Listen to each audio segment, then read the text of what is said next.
Hello, I'm in a 2005 Ford Explorer and today I'm going to show you to open the hood. So first we go on the driver's side here.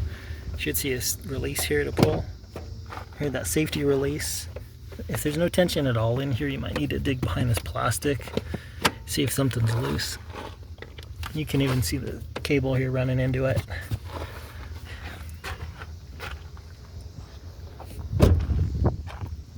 So then from here, you can see the hood's a little loose now.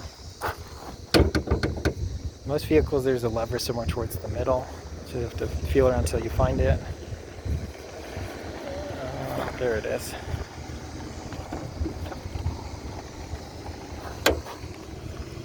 So it's this little yellow here, if you can see it, but I'm pushing and then lifting up.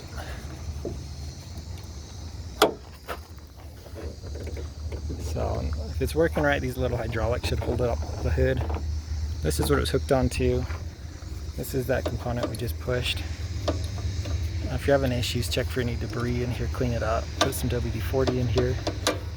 Make sure it's all locked tight. Same thing, you want to make sure the hood's not out of alignment because that will cause issues too. I hope this is helpful. Hope you have a great day.